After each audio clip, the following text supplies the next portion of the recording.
Okay, let's run.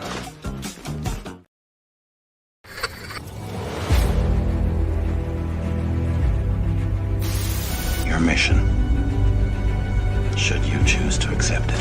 It's a quest. It's a quest for fun. Well, The Rock says, why don't we just cut right to the chase? Okay, now he wants to get together. Well, he wants to talk. I want you to do me a favor. I want you to tell all your friends about me. It's showtime, folks! What are you?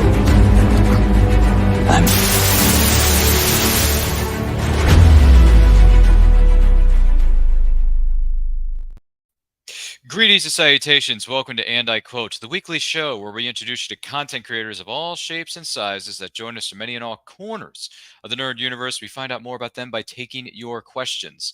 I am your host, Ryan of Nerd Culture, and our guest on this episode is someone who has been looking forward to being on this set for a very, very long time, and we're finally going to grant this person's wish. So please welcome of Crazy 8 Press writer and editor Michael Jan Friedman to the set. Mike, how are you? Good.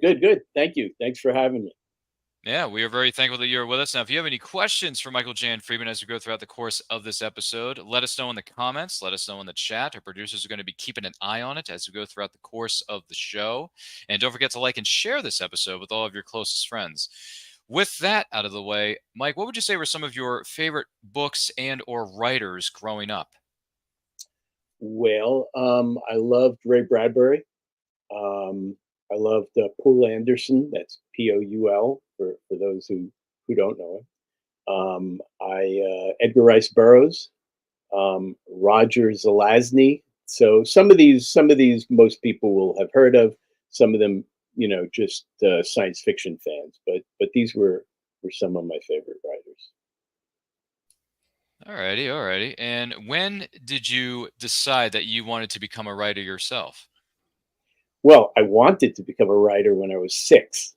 I thought that would be a great idea. But, I grew up in Queens, New York. I didn't know any writers. I didn't know anyone who knew any writers. I didn't know anyone who had heard of any writers.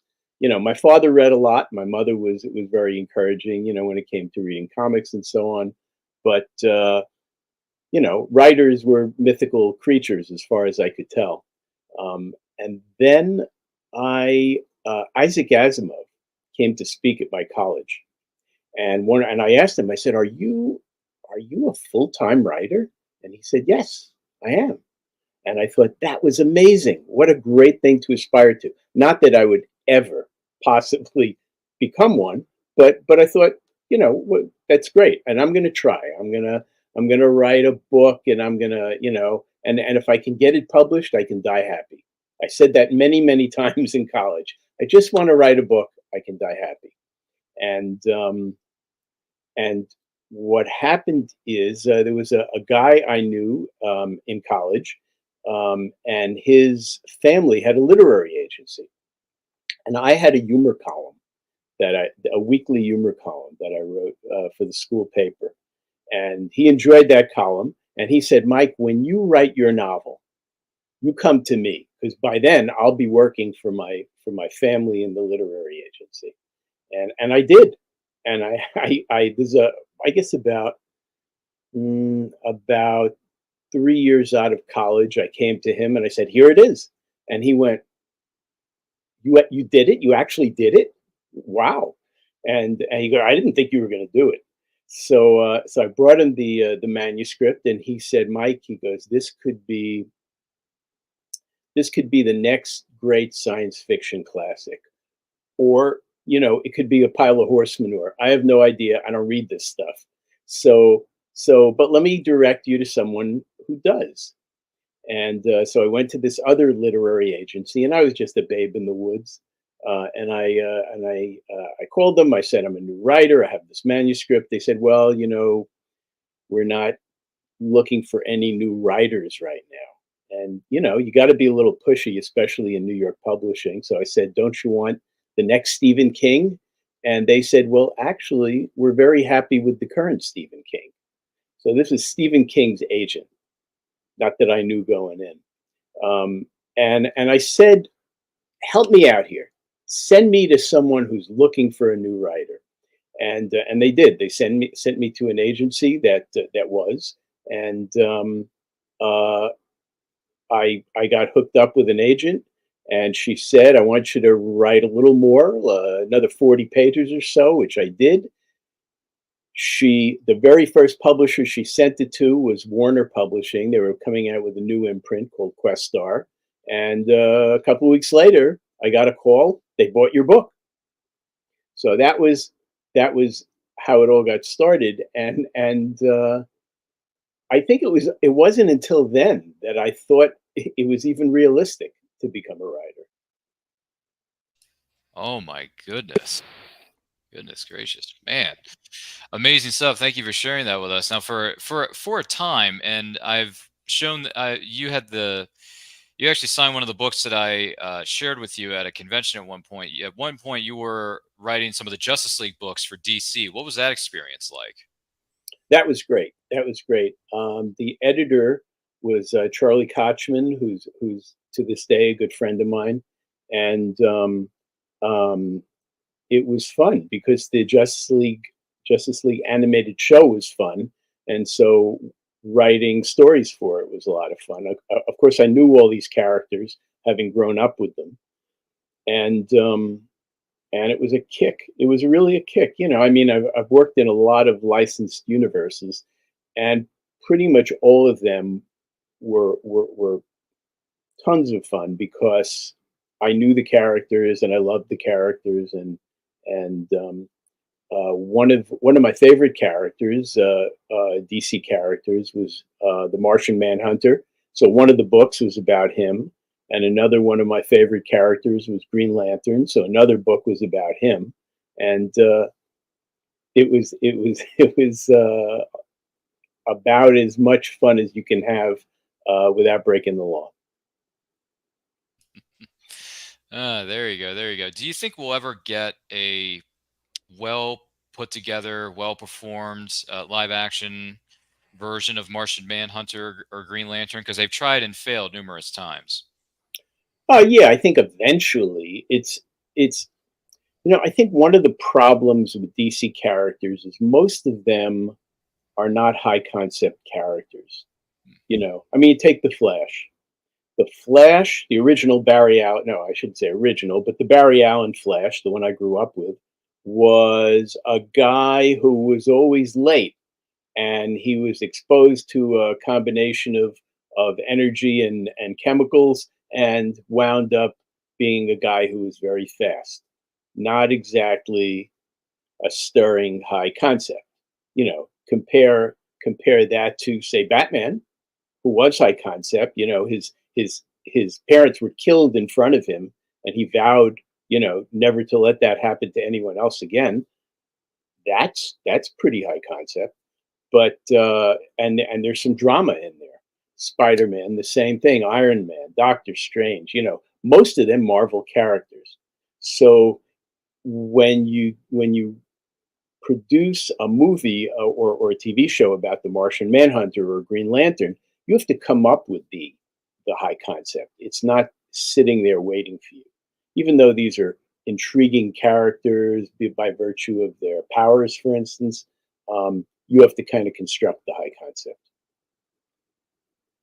Yeah, I can totally see where you're going with that one. And once again, we're talking with the incredible Michael Jan Friedman on this episode of And I Quote. Don't forget to like and share this with all of your closest friends. If you have any questions for him, let us know in the comments. Let us know in the chat. And if you were joining us live on the replay, thank you for being with us. We do greatly appreciate it. What would you say are some of your favorite movies and or TV series, whether they be in the past or something in the present? Well, let's see. I mean, obviously the Star Trek shows were among my favorites. I saw the original original Jim Kirk Spock Star Trek when it came out.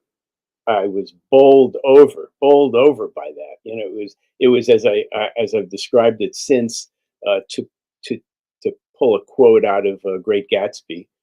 It was an object commensurate with my capacity for wonder.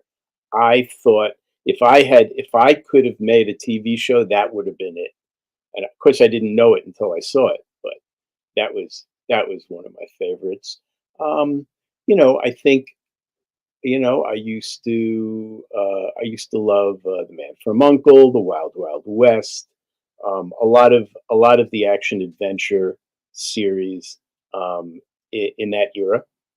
Um, one of my favorite movies is something nobody's ever heard of. It's called Twinkle Twinkle Killer Kane. Yeah, yeah.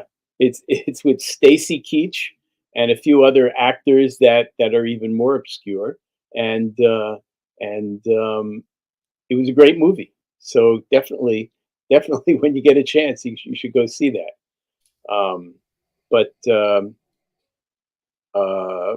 yeah, yeah. I mean, I'm sure there are others, many others that I'm leaving out, but those kind of stick in my mind right now. Man, that last one you mentioned with Stacy Keach, that's a new one on me. If anyone knows that movie, let us know in the comments. Let us know in the chat. Be curious to hear your thoughts because that's definitely off the beaten path for me.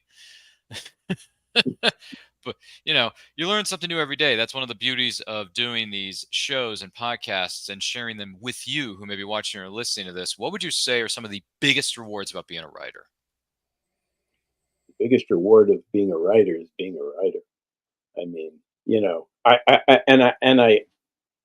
I say that in a, how can I put it, in a kind of, I say that because it's great, because you get a chance to communicate your vision with other people. So that's great. And there's that, if I could only write one book, I'd die happy kind of thing. It takes me off the hook. When I when I look at my life, I can say, okay, that was good. That was good because, largely, because I was a writer. Um, right now, I do a lot of crowdfunded work. I put my work out there and get it crowdfunded, and that allows me to do exactly the thing I want to do. Write exactly the thing I want to write. So, and we'll talk about that more later. But for instance, I have a series of 21st century Aztec Empire noir murder mysteries. So I once presented the idea for the first one to a friend of mine who is an editor at Del Rey, and she said, "I love this idea. This is a great idea. I want to read this book. I can't buy this book because if I can you imagine me telling a buyer at a bookstore chain, yeah, it's a 21st century Aztec Empire noir murder mystery series. You know, their heads would explode. So they uh, uh, it's a lot of fun doing writing, getting up every day and writing exactly the thing you want to write. In, very good, interesting stuff. Opposite side of the fence, though. What are some of the biggest challenges about being a writer? Ah, one of the biggest challenges. Well, initially, one of the challenges was finding time and space to write, and that never got better. But what happened is I just developed a kind of a deafness to the world, so I could sit in a subway car or or at a in a corporate meeting and do some writing. Just block everything else out. So I developed that that problem I was able to solve. A challenge, there's a it's a challenge, and it's kind of a uh, um, productivity study because it's very easy to look to find an excuse. Very easy to find an excuse and say, well, I can't write today because of this, or oh, I have writer's block. I'm on base. Can't do anything today. I have writer's block. So there are lots of excuses if you take them, but if you're going to make it as a writer, particularly a writer who sees any income from his or her work, you have to be productive. Absolutely. Productivity is very, very important no matter what you're doing. If you're trying to become a writer or something else, productivity is one of the keys, I would venture to say, to what is known as success, something There you like go. that. I'm just throwing that out there. Now, you're a member of a team over there, the Crazy Eights. That's right, the Crazy Eight Press. I'm curious, how did Crazy Eight? How did you end up becoming a part of the team known as Crazy Eight Press? And what has your experience been like with these crazy folk thus far? Well, I was the first crazy folk. Hmm. I had this idea that things were changing, and soon after I started thinking about this, Borders went out of business, and it occurred to me that whereas traditional publishers once had exclusive access to the means of production and the means of distribution, they no longer had it. So that was an opportunity. And then on the other side of the ledger, um, things were falling apart. Traditional publishing was starting to go the way of the dinosaur. It's still around, but it's in a changed way. Um, Writers can't make as much as they used to because their books don't see as many readers. And ebooks came along, and there were all kinds of problems for publishers. So, on one hand, opportunity; on the other hand, necessity kind of got together, and I said we have to establish a means of going direct to the reader, writer to reader. Those are the only two essential components, after all. So, for a long time, my friends said, "Yeah, yeah, Mike, that's great. That's terrific. Have a cookie." But finally, in 2010, finally they started listening, and they hooked in immediately, and a bunch of us formed Crazy Eight Press. And the reason it was called Crazy Eight Press is, well, there were six of us. What are you going to do? But now there are 10 of us. So that's also kind of crazy. The incredible team of writers just continue to grow in numbers. So, hey, there, it's true what they say. There is strength in numbers. Yeah, So, oh, there is. There is. Well, I mean, in our case, um, our profile increases with the number of writers we have, particularly the kind of writers we have. These are all excellent writers, guys who can do, in many cases, can do other things, can format books, can market our books, but primarily everybody's a terrific writer and a unique voice. there you go. There you go. And you brought this up a few moments ago regarding one of your characters, and I'm just curious. This is a really intriguing cover, but I gotta know, where did the idea for this series come from, and what can the reader expect when they open this book? Okay, well, it's a good question. It started out. I think I had the idea for this around 2009, 2008, 2009, something like that, because the end of the Mesoamerican calendar was coming up, and supposedly, the universe was going to end, and I said, I got to get a book out there for 2012. And that's when I went to that editor, and she said, I love the idea, but I can't buy it. So at Crazy Eight Press, we put out our most authentic visions, and this was something I really wanted to do, and there was nobody at Crazy Eight Press says no. So I said, okay, I think there's a market for this. It's really about a guy named Mashtla Kolua. He's an investigator for the Empire, basically a gumshoe, and he solves violent crime mysteries, murders for the most part, and it's a different world. This is a world in which the Aztec Empire has stretched from the tip of North America to the tip of South America. It's an insular society. There is recognition that things are going on in Europe, and they kind of keep tabs on that. But it's an empire. It's ruled by an emperor, and but it's much more modern and logical and less superstitious than the Aztec Empire that we know from history. But it's basically a mystery series. It's just set in a different reality. Boy, if that wasn't intriguing enough, my gosh, the cover is very intriguing. So Yeah. that will catch the reader's attention.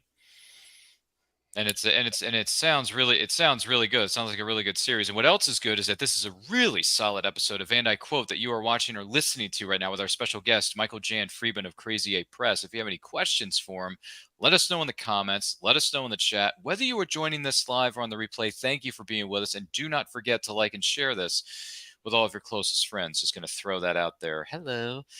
Now, we go from one side of the spectrum to the next because this one, Phenomenons, I got a feeling this may or may not be about people with extraordinary abilities. How did this all come about? Well, at one point, I one of the things I love to do is write about superheroes in prose. I did a lot of work for in comics, primarily for DC Comics, including a comic called Darkstars, which was part of the DC continuity and was a kind of a cross between the Martian Manhunter and Green Lantern. But I really like to present superheroes in prose. And when I was young, there were a couple of books like Captain America and the Great Gold Steel, and the Avengers and the Earthwrecker, and I just thought it was so compelling, even more so than in the comics, because you could flesh out the characters, you could provide a lot more background, a lot more characterization, and it really intrigued me. So not too long ago, a couple of years ago, I said I'm gonna write a series of superhero novels, and then I said, wait, hang on. What might be better is to get my Crazy Eight friends and a number of other great writers together and let everybody kind of participate in this. So everybody comes up with their own protagonist, and they interact. That was a big thing for me because I remembered in Marvel Comics when they first came out. Yeah, I remember that too. And I remember the Flood. We'll talk about that later as well. But when Marvel Comics first came out, Stan Lee had the characters interacting a lot. You would have Spider-Man talking to Daredevil, and in the background you'd see Thor flying through the sky. It was real because these characters were able to interact up front, upstage. They were all part of a reality. So I wanted that to be the case. So Phenomenons is that way. Everybody's got their own character, and everybody interacts with the others. So we've had some great buddy adventures, and our characters kind of run the gamut from the traditional archetype, like the speedster. Paul Kupperberg writes a speedster for us, but he's not like any of the other speedsters you've seen. He's a very original personality, and I won't tell you more about it because you have to read it. But then we have crazy concepts that you think would never work, like Lipstick Lily. Lipstick Lily carries around a bandolier. She's actually on the cover of that book you showed, and she carries around a bandolier of specialty lipsticks. Now you go, first of all, you've never heard of this before, and you probably think it wouldn't work, and yet Marie Vibert, who writes this, does a great job with it. So you really have to check out, all you listeners out there, you really have to check out Phenomenons because it's a different take on superheroes, and it's written by just great writers, just great writers. Dan Hernandez, who just wrote the Teenage Ninja Mutant Turtles movie. He's in there. He's got a character in there. Jeff Thorne, who writes Green Lantern's stories for DC, he's got a character in there. So, we're not talking about lightweights here. These are excellent writers doing excellent work. It seems like you've assembled your own version of a Justice League to put some of these stories and characters and their interactions together respectively. But hey, that's no problem because I like both, but I'm more of a DC fan than a Marvel fan because DC's freaking awesome when it comes to comics. DC is freaking awesome. I most of the comic book work I did was for DC, which makes me respect you even more. You gain a few more brownie points over there. I mean, heck, I finally met just a really quick story here before I segue into the next thing, but had the pleasure of meeting Mark Waid a couple weeks ago, and he wrote my favorite graphic novel, Kingdom Come, with the artwork done by Alex Ross. So there you go. Yeah. Enough said. Mark Waid, legend, still is to this day. Always was, always will be. Kind of like the Bret Hart of, I guess one of the Bret Harts of DC. I don't know. It depends on how you look at it. Who may be watching or listening to this. I'll leave that one up to you. Have there been any special memories for you from being at conventions, whether you were there as a vendor or there as an attendee? Conventions. Well, we started Crazy 8 Press at Shore Leave, which you're familiar with. Shore Leave is a fan-run convention in the Hunt Valley near Towson, Maryland, and a tremendous convention. And what we did there to launch our brand was we sat. There were 7 of us at the convention, and what we did is we sat there consecutively and wrote for an hour in view of all the convention attendees. So we had a laptop hooked up to a monitor. The monitor was turned out so anybody could walk by and see what we were writing as we were writing it. Basically, writing a story in Macy's window. And so I took the first stint, and then Peter David had a turn, and Aaron Rosenberg, and Bob Greenberger, Glenn Howman, and we each took a turn, and that continued from Saturday morning through Sunday afternoon. So like 6 hours on Saturday, another 4 hours on Sunday, and at the end. What we did, so I would leave off with a cliffhanger, and then the next guy would pick up and he'd leave off with a cliffhanger, and the next guy would do the same. And we were trying to make it as difficult as possible for each other. Miraculously, we got to the end and we actually had a 10,000 word story. It actually hung together, and we've since published it as Tales of the Crimson Keep. So that was a lot of fun. So I do remember that. That was a big thing, a big convention event for me. And let's see, maybe as an attendee, it's funny. I haven't attended too many conventions, even going way back strictly as an attendee. But I used to go to the Phil Suling conventions in Manhattan. Those were the early ones, like at the Commodore Hotel.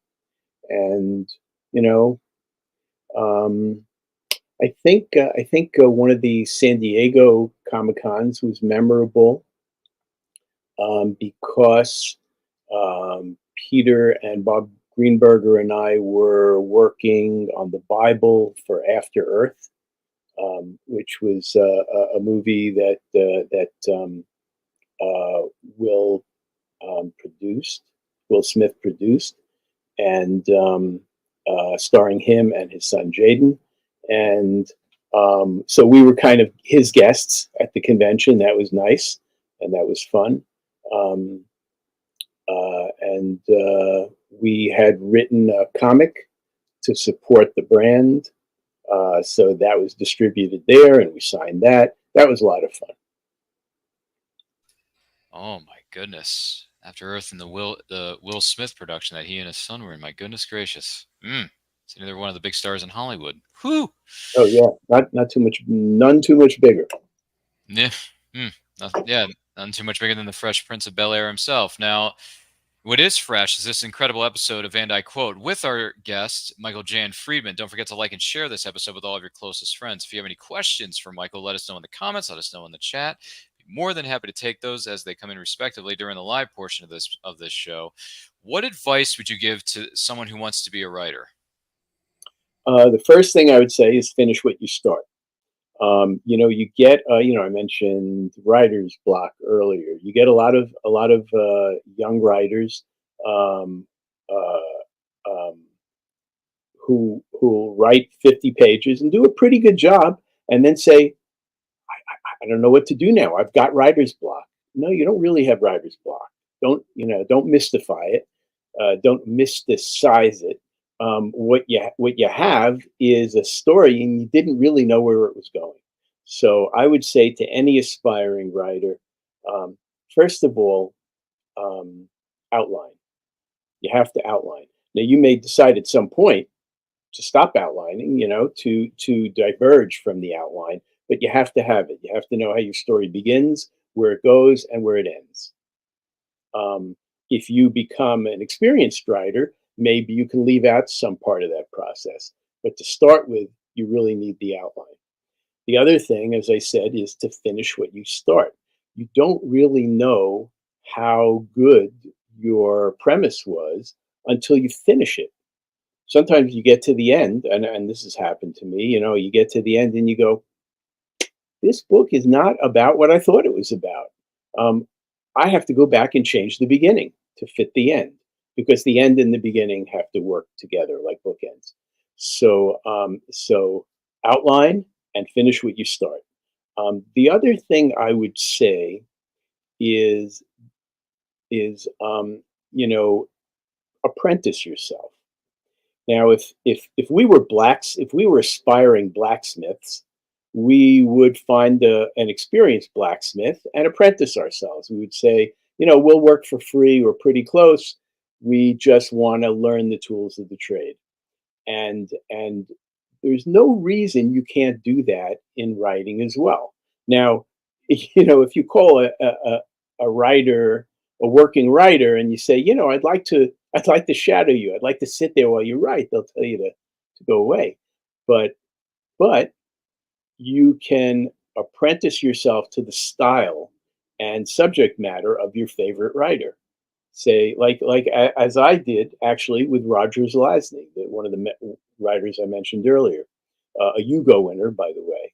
And I said, I really like this guy's stuff. I want to write what he writes. And I wrote the first books I ever published were homages to his writing style, and even some of the content that he used to write. So he wrote a book called Lord of Light about Indian subcontinent mythology. He wrote Nine Princes in Amber, which was sort of a treatment of medieval Europe in a lot of ways. And so I said, well, I want to do something like that. And I ended up writing about Norse gods in the 20th, at the time, the 20th century. So I apprenticed myself to him. And, had I been younger, I would have, probably handed it in to my high school teacher, and she would have said, or he would have said, you have to be original. This is plagiarism. That's what a teacher might say. But in fact, it's a great way to develop your own style. Imitate your favorite writer until you develop your own voice. There you go. Mic drop right there. Very, Mm. very good pieces of advice. You know, I had this story, I had this idea in my mind for a long time, and I finally went ahead during last year. I think it was last year's NaNoWriMo Remu. For those of you who may not be familiar with that, that's National Novel Writing Month, which takes place in the month, I believe it's November Yeah. of every year, where people are challenged, or if they feel like participating, they're challenged to write a certain number of words to put together an entire story. For me, I did the virtual seminars through my local library before I was living in Maryland at the time. And I went to the virtual workshops. I listened to every word that the people were giving us, and they were doing a slideshow presentation as well, giving us tips on how to put together the starting, how to put together the characters, maybe how to assemble the dialogue, and what your characters' motivations may or may not be. Basically, they were going throughout the process. And finally, I was listening to it, I took notes on it, and then they also let us write for portions of these virtual workshops. They would go through the presentation for the first 20, 30 minutes. And then for the next 90 minutes, they would say, okay, guys, you're on your own. Go ahead and just go write, start writing. So I had an idea. I finally wrote it. I got it done. But the problem was I left it on a cliffhanger, which means sequels, right, Hollywood? You love sequels, don't you? Yes, we do. So I haven't written part 2, but I will say this. I'm just glad I finally got that idea out on paper, or in this case, digitally, because I wrote it on my laptop. And it's a Western, because I like Westerns. I think Westerns are cool. I really do. I think Westerns are great. So I put this character who's kind of on the run, and he runs into certain challenges along the way. He meets a cunning thief who isn't all she's cracked up to be, and they land in some sort of trouble, and it's up to them to figure out how to survive and get out of this tricky situation. So without giving too much away, that's the premise there of the story. More on that as it develops. Now I sound like a news anchor. Gee whiz, who'd have thunk? But hey, great pieces of advice. And if anyone has any other pieces of advice that we may or may not be missing here, let us know in the comments, let us know in the chat. And don't forget to like and share this episode of And I Quote with all of your closest friends. Now, it has come to my attention that there is a Kickstarter going on through the team over there at Crazy 8 Press. Why don't you tell us about it? Sure. This is the brainchild of Hildy Silverman, who's one of our newer members. It's called Grandma Got Kidnapped by Aliens and Other Holiday Disasters. And it's only got 4 days to go, and a fair amount of distance to cover. So please go check it out. You might think that these are all Judeo-Christian holidays we're talking about, but not necessarily. My story is about a Aztec priest back in the several hundred years ago, and he's asked to arrange a celebration for an old holiday because the celebrations he's been conducting haven't had the desired effect of bringing rain to the crops. He's been sacrificing all and sundry to the rain god, and they want him to work with the harvest gods. So and he says, I just sacrificed 150 people. I can barely move my fingers. And they said, yeah, well, you knew the job was tough when you took it. So not every holiday we're talking about is as I said, is the Judeo-Christian kind. But you got a great list of writers here, only some of whom are my Crazy 8 colleagues, and we can really use your help. As I said recently in an update, we started Crazy 8 Press to maintain the relationship between the reader and the writer, regardless of what happens to publishing companies and so on. That's what's sacred. That's what's important. And the way we can do that is by supporting campaigns like this one, deserving campaigns that encourage works of the imagination, the same kind of works of the imagination that you and I got hooked on when when we read our first science fiction story and said, "Hey, whoa, what is this?" So this is gonna, this is gonna be someone's favorite science fiction story in this volume. So I heartily encourage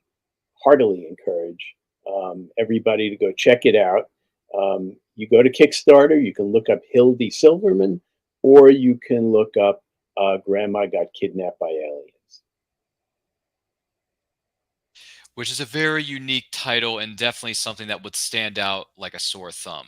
Right, right. So- It certainly stands out like among other things, a sore thumb.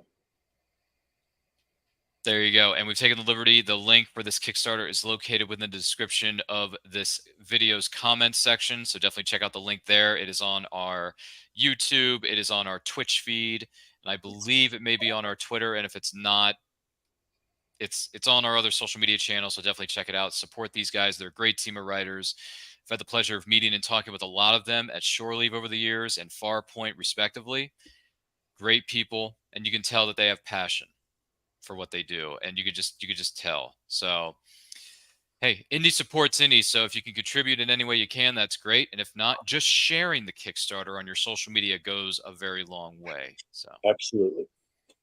so there you go with that. Now, I do want to let you know that this episode and every episode, should I say, yes, I should say, of And I Quote, is indeed powered by our good friends over there at Poddex. Now, Poddex are the hottest, and I mean red hot, new tool for podcasters looking to have more meaningful conversations or gamify their podcast. So you simply shuffle up the cards, you ask a question, and you let the content roll.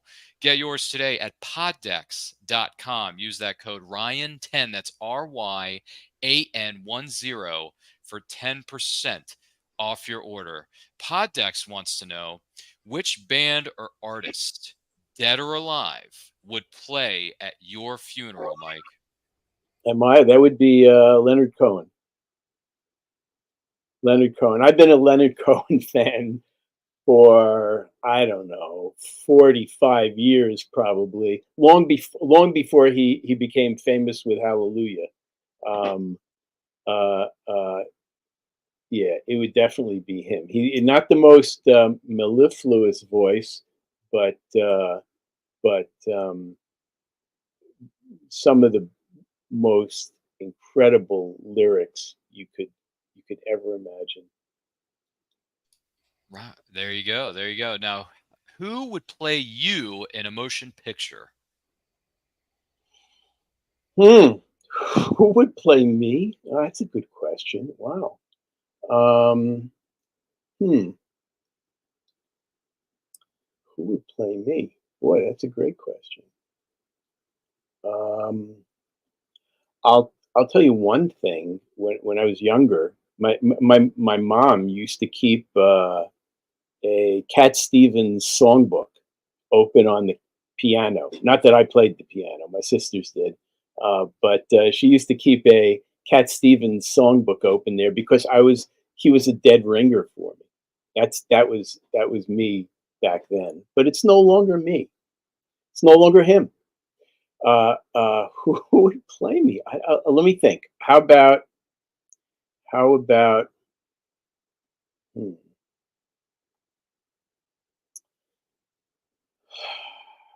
Boy, I I don't know. I think how about Michael Richards? That's I think not so much that he looks like me or even thinks like me, but I feel like there's a Michael Richards in me somewhere struggling to get out. Jerry. As someone who's a big Seinfeld fan and who features this character in the intro to this very program, you're welcome, by the way. Oh, okay. Okay, good. Good. Maybe that was stuck in my head from earlier. I have to get back to you on that. This is going to take 2 hours of thinking. It's okay. It's okay. If you think of something, you can always send me a DM, privately a little bit later on. I was thinking either Richard Dreyfuss or John Malkovich for you. John. Oh, okay, Or okay. Richard Well, John Dreyfuss. Malkovich more now. Yeah, that would be great. Richard Those, Dreyfuss. Okay, yeah. yeah. I don't know. I saw him at a convention, a few weeks ago. He looked good. I mean, granted, no one stays young forever, but he looked good, and he was signing for the fans, meeting with the fans. He seemed to be in a pleasant mood. So I don't know. And he still got the white hair. So I figure, You hey, that might fit for Michael Jan Friedman. I don't know. know what? These days, I think those are probably apt. Maybe you're probably right. I'm not sure, but uh, Poddex wants to know, when were your parents most disappointed in you? Hmm.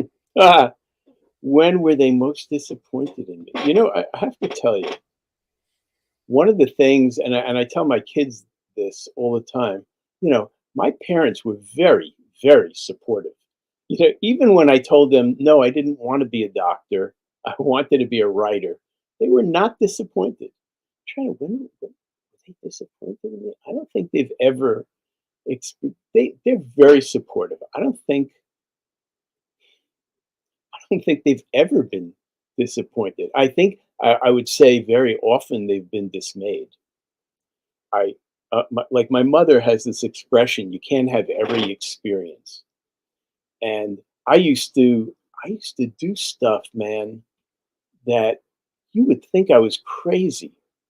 I liked when I was I don't know 6 or 7 years old. I used to like going to the playground where my friends were on the swings and try to tackle them as they were swinging. So one thing I really didn't have was a sense of self-preservation. So I think that was a source of great dismay to my parents and great consternation. But I don't think it was disappointment actually. Man, bit of a risk taker there. Kind of reminds me of the indie film Bodhi, played by Patrick Swayze in Point Break. Yeah, right. Like I was nuts. I mean, I look back in it and I cringe. How did I ever get to the point where I look like Richard Dreyfuss? How did I survive that long? I don't know what to tell you. I don't know what that beats me. But if you could send a message to the entire world, what would you say in the span of just 30 seconds? I would say help everyone feel special, because I think those who feel special are satisfied, and they have something to lose. And those who don't feel special, those who are disenfranchised, are the source, I think, of a lot of the problems that we have. People who just don't care, or even beyond that, who just want to shake things up for the sake of shaking things up. Make people feel special, and you eliminate a lot of those antisocial problems. I can totally get with that. 100% agree with that. Very good stuff. What is the trait that you most deplore within yourself? Oh, that I most deplore within myself. Mhm.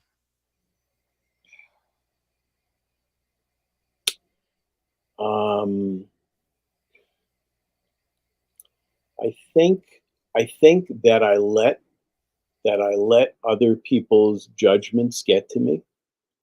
I I try to act like a good person by my own standards, and I try hard. And when somebody criticizes me for something that I think is not justified, I get upset, and I wish I didn't.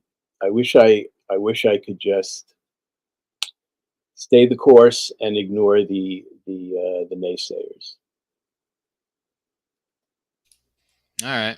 All right. I can understand that. I can understand that. Also, want to take this opportunity to say thank you to Michael Jan Friedman for being our guest on this episode of And I Quote. Mike, thank you so much for being here. We greatly appreciate it. Where can the person who is watching or listening to this follow you on social media and everything that you and Crazy Eight Press have coming up? Well, I'm Michael Jan Friedman on Facebook. And you can also get hold of me at crazy8press.com. You can use the numeral 8 for Crazy 8 Press.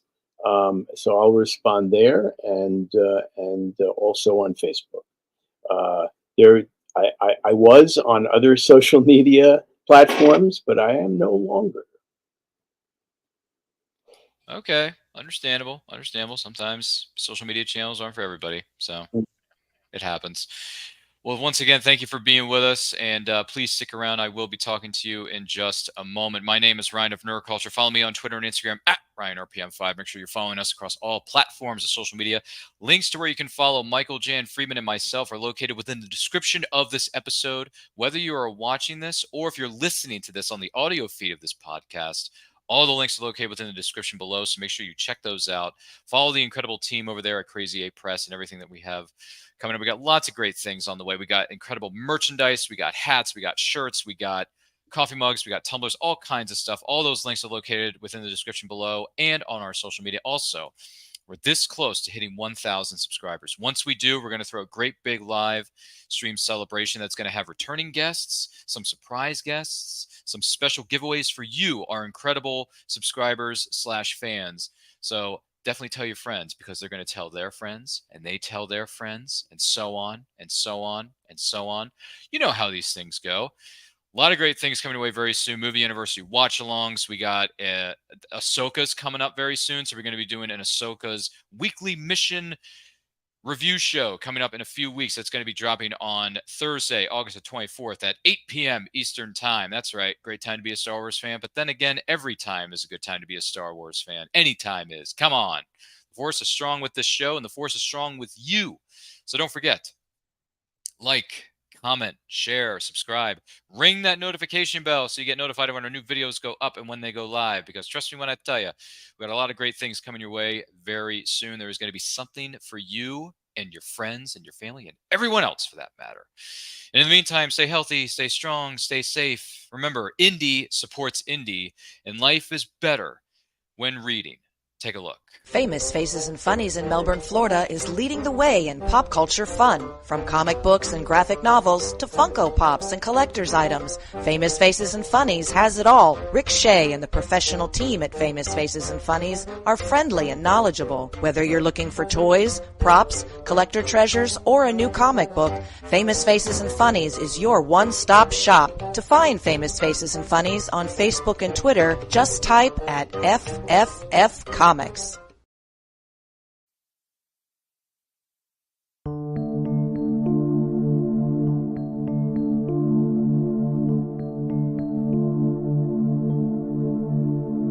Sweet dreams they placed on me inside my mind. Chance my truth, twist the past, my memories are fading fast. Am I still missed?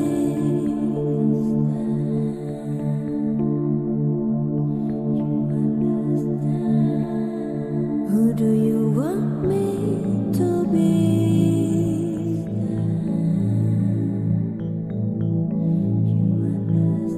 Am I still missed? Author Cindy Kep is writing on the edge. Books include Remnant in the Stars, The Loudest Actions, Lines of Succession, Mindstorm,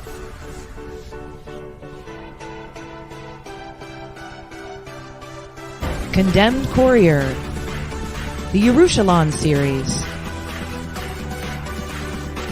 and Animal Eye. Find author Cindy Kep at CKOEPP.com today. Good morning. Oh, and in case I don't see you, good afternoon, good evening, and good night.